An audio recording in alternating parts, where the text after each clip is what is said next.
Hello everyone, ಈ ಒಂದು ವಿಡಿಯೋದಲ್ಲಿ ನಾನು ಕರ್ನಾಟಕದ MBBS ನಲ್ಲಿ ಇರುವಂತಹ ನಿಮ್ಮ ಕ್ಯಾಟಗರಿಗಳಲ್ಲಿ ಇರುವಂತಹ ಪರ್ಸೆಂಟೇಜ್ ಆಫ್ ಸೀಟ್ಸ್ ಎಷ್ಟಿದಾವೆ, ಅಷ್ಟೇ ಅಲ್ಲದೆ ನಿಮ್ಮ ಕ್ಯಾಟಗರಿಗೆ ಇರುವಂತಹ ರಿಸರ್ವೇಶನ್ ಎಷ್ಟು, ಈ ಪ್ರತಿಯೊಂದು ಮಾಹಿತಿಯನ್ನು ತಿಳ್ಕೊಳ್ಬೇಕಾದ್ರೆ ಈ ವಿಡಿಯೋನ ಪೂರ್ತಿಯಾಗಿ ನೋಡಿ. ಅದಕ್ಕಿಂತ ಮುಂಚೆ ಈ ವಿಷಯವನ್ನ ಕೇಳಿ.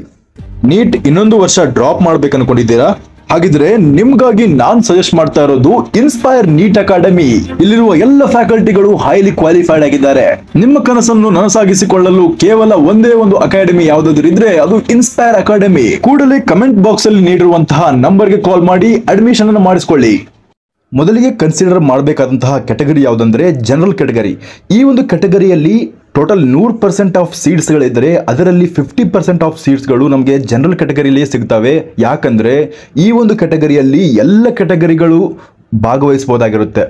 ಈಗ ನೀವು ಗಮನಿಸಿ, ಒಬ್ಬ ಪರ್ಸನ್ ಇದ್ದಾನೆ, ಅವನ ಕ್ಯಾಟಗರಿಯಲ್ಲಿ ಅವನಿಗೆ 720ಗೆ 720 ಮಾರ್ಕ್ಸ್ ಬಂದಿದೆ, ಅವನಿಗೆ ತನ್ನ ಕ್ಯಾಟಗರಿಯಲ್ಲಿ ಸೀಟ್ ಸಿಗೋದಿಲ್ಲ, ಅವನಿಗೆ ಜನರಲ್ ಕ್ಯಾಟಗರಿಯಲ್ಲಿ ಸೀಟ್ ಅಲಾಟ್ಮೆಂಟ್ ಆಗುತ್ತೆ. ಯಾಕಂದರೆ KE ಅಲಾಟ್ಮೆಂಟ್ ಮಾಡುವಂಥ ಒಂದು ಸಿಸ್ಟಮ್ ಇದೆಯಲ್ಲ, ಅದು ಯಾವ ರೀತಿ ವರ್ಕ್ ಮಾಡುತ್ತೆ ಅಂದರೆ, ಈಗ ಅವನು ಪ್ರಿಯಾರಿಟಿ ಆರ್ಡರ್ನಲ್ಲಿ ಹಾಕಿರುವಂಥ ಮೊದಲನೇ ಕಾಲೇಜು ಅವನಿಗೆ ಜನರಲ್ ಕ್ಯಾಟಗರಿಯಲ್ಲಿ ಅಲಾಟ್ ಆಗುತ್ತಾ ಇಲ್ವಾ ಅಂತ ಚೆಕ್ ಮಾಡುತ್ತೆ.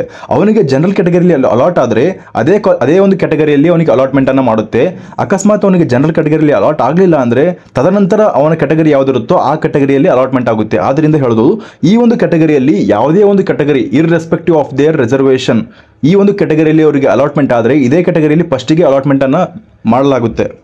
ಅಕಾರ್ಡಿಂಗ್ ಟು ಎಜುಕೇಷನ್ ಪಾಲಿಸಿ ಈ ಒಂದು ರಿಸರ್ವೇಷನ್ಗೆ 50% ಆಫ್ ಸೀಟ್ಸ್ಗಳು ಬರಲೇಬೇಕಾಗಿರುತ್ತೆ. ಟೋಟಲ್ ಆಗಿ ಈಗ 2000 ಸೀಟ್ಸ್ಗಳಿದಾವೆ ಅಂದರೆ 1000 ಸೀಟ್ಸ್ಗಳು ಜನರಲ್ ಕ್ಯಾಟಗರಿಯಲ್ಲಿ ಇರ್ತವೆ. ಇದು ಅರ್ಥವಾಗಲಿ. ಮುಖ್ಯವಾಗಿ GM ಕ್ಯಾಟಗರಿಯಲ್ಲಿ 1361 ಸೀಟ್ಸ್ಗಳಿದಾವೆ. ಅಂದರೆ ಇದರ GM ಕ್ಯಾಟಗರಿ ರಿಸರ್ವೇಷನ್ 35% ಆಗಿರುತ್ತೆ. ಈಗ GMK ಅಂದರೆ GM ಇದ್ದು ಕನ್ನಡ ಮೀಡಿಯಂ ರಿಸರ್ವೇಷನ್ ಇದ್ದರೆ ಅವರಿಗೆ 2.18% ಅಂದರೆ 84 ಸೀಟ್ಸ್ಗಳು ಇದರಲ್ಲಿ ಬರ್ತವೆ. ಮತ್ತು GMR ನಲ್ಲಿ 254 ಸೀಟ್ಸ್ಗಳು ಅಂದರೆ 6.58 ಸೀಟ್ಸ್ಗಳು GMR ಅಲ್ಲಿ ಬರ್ತದೆ. ಈ ಒಂದು ಡಾಟಾ ಲಾಸ್ಟ್ ಇಯರ್ ಬಿಟ್ಟಿರುವಂತಹ ಸೀಟ್ ಮ್ಯಾಟ್ರಿಕ್ಸ್ ಇಂದ ತೆಗೆದುಕೊಂಡಿರುವಂತಹ ಮಾಹಿತಿ ಆಗಿರುತ್ತೆ. ಈ ಒಂದು ಕ್ಯಾಟಗರಿಯ ರಿಸರ್ವೇಷನ್ ಅನ್ನು ನೀವು ನೋಡಬಹುದಾಗಿರುತ್ತೆ.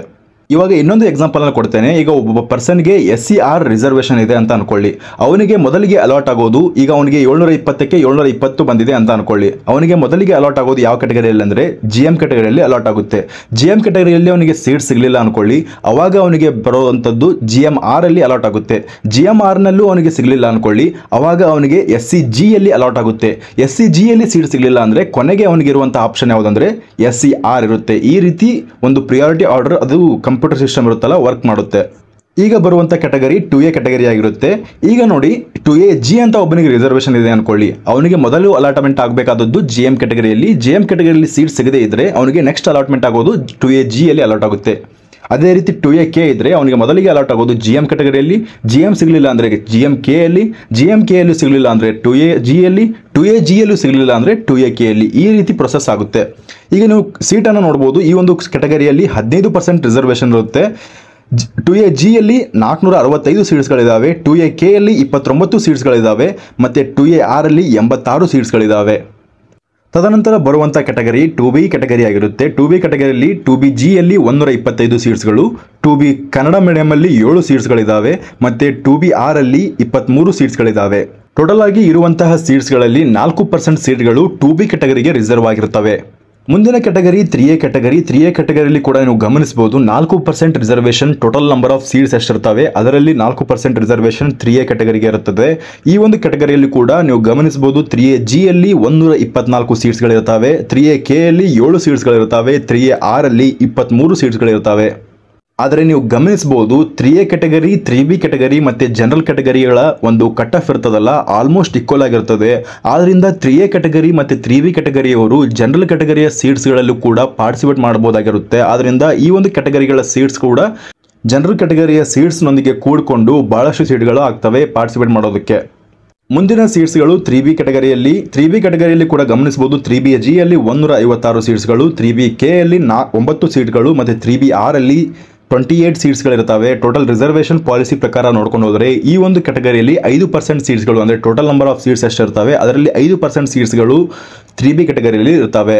ಆದರೆ ಇಲ್ಲಿ ಗಮನಿಸಬೇಕಾದಂಥ ವಿಚಾರ ಏನಂದರೆ ಈ ಒಂದು ಕ್ಯಾಟಗರಿಯವರು ಕೂಡ ಜನರಲ್ ಕ್ಯಾಟಗರಿಯ ಸೀಟ್ಸ್ಗಳಿಗೆ ಕಾಂಪಿಟೇಟ್ ಮಾಡ್ತಾರೆ. ಇನ್ನೊಂದು ವಿಚಾರ ಏನಂದ್ರೆ, ಈಗ ಕಾಲೇಜ್ನಲ್ಲಿರುವಂತಹ ನಿಮ್ಮ ಕೆಟಗರಿಗಳಲ್ಲಿರುವಂತಹ ಸೀಟ್ಸ್ಗಳು ಎಷ್ಟಿರ್ತವೆ ಅಂತ ನೀವು ತಿಳ್ಕೊಳ್ಬೇಕಂದ್ರೆ ಅದನ್ನ ಸೀಟ್ ಮ್ಯಾಟ್ರಿಕ್ಸ್ ಬರೋ ತನಕ ನೀವು ವೇಟ್ ಮಾಡಬೇಕಾಗ್ತದೆ. ಪ್ರತಿ ವರ್ಷವೂ ಕೂಡ ಈ ಒಂದು ಕಾಲೇಜ್ನಲ್ಲಿರುವಂತಹ ಸೀಟ್ಗಳ ಸಂಖ್ಯೆ ಏರ್ಪೇರ್ ಆಗೋದ್ರಿಂದ ನೀವು ಏನು ಮಾಡಬೇಕಂದ್ರೆ ಸೀಟ್ ಮ್ಯಾಟ್ರಿಕ್ಸ್ ಬರೋ ತನಕ ನಿಮ್ಮ ಕೆಟಗರಿಯಲ್ಲಿ ಎಷ್ಟು ಸೀಟ್ಸ್ಗಳು ಆ ಕಾಲೇಜ್ನಲ್ಲಿ ಇದಾವೆ ಅಂತ ನೀವು ತಿಳ್ಕೊಳ್ಬೇಕಂದ್ರೆ ಸೀಟ್ ಮ್ಯಾಟ್ರಿಕ್ಸ್ ಬರೋ ತನಕ ವೇಟ್ ಮಾಡಬೇಕಾಗ್ತದೆ. ಮುಂದೆ ಬರುವಂತಹ ಕೆಟಗರಿ SC ಕೆಟಗರಿ. ಈ ಒಂದು ಕೆಟಗರಿಯಲ್ಲಿ ಕೂಡ ರಿಸರ್ವೇಷನ್ ಜಾಸ್ತಿ ಇರುತ್ತದೆ. SC ಯಲ್ಲಿ 526 ಸೀಟ್ಸ್ಗಳಿದ್ದಾವೆ. ಅಂದರೆ ಟೋಟಲ್ ಆಗಿ 50% ಸೀಟ್ಸ್ಗಳು ಈ ಒಂದು ಕೆಟಗರಿಯಲ್ಲೇ ಇರ್ತವೆ. SC ಕನ್ನಡ ಮೀಡಿಯಮಲ್ಲಿ 32 ಸೀಟ್ಸ್ಗಳು, SC ರೂರಲಲ್ಲಿ 98 ಸೀಟ್ಸ್ಗಳು ಇರ್ತವೆ. ಈ ಸೀಟ್ಸ್ಗಳ ಸಂಖ್ಯೆ ಜಾಸ್ತಿ ಇರೋದ್ರಿಂದ ಈ ಒಂದು ಕೆಟಗರಿಯಲ್ಲಿ ಕಟ್ ಆಫ್ ಕೂಡ ಸ್ವಲ್ಪ ಕಮ್ಮಿ ನಿಲ್ಲುತ್ತದೆ. ಕೊನೆಯದಾಗಿ ಉಳಿದಿರುವಂತಹ ಕೆಟಗರಿ ST ಕೆಟಗರಿ. ST ಕೆಟಗರಿಯಲ್ಲಿ ಕೂಡ ನೀವು ಗಮನಿಸಬಹುದು ಟೋಟಲ್ ಆಗಿ ಇರುವಂತಹ ಪರ್ಸೆಂಟೇಜ್ 3% ಇರ್ತದೆ. ಅಂದರೆ ಜನಗಣತಿಯ ಅನುಗುಣವಾಗಿ ಈ ಒಂದು ರಿಸರ್ವೇಷನ್ ಪಾಲಿಸಿ ಪ್ರಕಾರ ಪರ್ಸೆಂಟೇಜ್ ಅನ್ನು ಕೊಟ್ಟಿರ್ತಾರೆ. ಈ ಒಂದು ಕೆಟಗರಿಯಲ್ಲಿರುವಂತಹ ಸೀಟ್ಸ್ಗಳ ಸಂಖ್ಯೆ SCG ಯಲ್ಲಿ 217 ಸೀಟ್ಸ್ಗಳು, SCK ಯಲ್ಲಿ 13 ಸೀಟ್ಸ್ಗಳು, SCR ಅಲ್ಲಿ 40 ಸೀಟ್ಸ್ಗಳು ಡಿವೈಡ್ ಆಗಿರ್ತವೆ. ಈಗ ಕೊನೆಯದಾಗಿ ಉಳಿದಿರುವಂಥ ಕೆಟಗರಿ ಅಂದರೆ ಕೆಟಗರಿ 1 ಕೆಟಗರಿ. ಈ ಒಂದು ಕೆಟಗರಿಯಲ್ಲಿ 1G ಯಲ್ಲಿ 125 ಸೀಟ್ಸ್ಗಳು, 1K ಯಲ್ಲಿ 7 ಸೀಟ್ಸ್ಗಳು ಮತ್ತು 1R ಅಲ್ಲಿ 23 ಸೀಟ್ಸ್ಗಳು ರಿಸರ್ವ್ ಆಗಿರ್ತವೆ. ಇದರ ಟೋಟಲ್ ರಿಸರ್ವೇಷನ್ ಪಾಲಿಸಿ ಪ್ರಕಾರ 4% ಸೀಟ್ಸ್ಗಳು ಈ ಒಂದು ಕೆಟಗರಿಯಲ್ಲಿ ಬರ್ತದೆ. ಈ ಎಲ್ಲ ಕೆಟಗರಿಗಳನ್ನು ಹೊರತುಪಡಿಸಿ HK ರಿಸರ್ವೇಷನ್ ಇದ್ದರೆ, ಅಂದರೆ ಮುಖ್ಯವಾಗಿ ಬೀದರ್, ಕಲಬುರಗಿ, ರಾಯಚೂರು, ಯಾದಗಿರಿ, ಬಳ್ಳಾರಿ, ವಿಜಯನಗರ, ಕೊಪ್ಪಳ ಈ ಒಂದು ಕಾಲೇಜ್ಗಳಲ್ಲಿರುವಂತಹ 8% ಸೀಟ್ಸ್ಗಳು HK ರೀಸನ್ಗೆ ರಿಸರ್ವ್ ಆಗಿರ್ತವೆ. HK ರೀಸನ್ ಇರುವಂತಹ ರಿಸರ್ವೇಷನ್ಗೆ ರಿಸರ್ವ್ ಆಗಿರ್ತವೆ ಈ ಒಂದು ಕಾಲೇಜಿನ ಸೀಟ್ಸ್ಗಳು.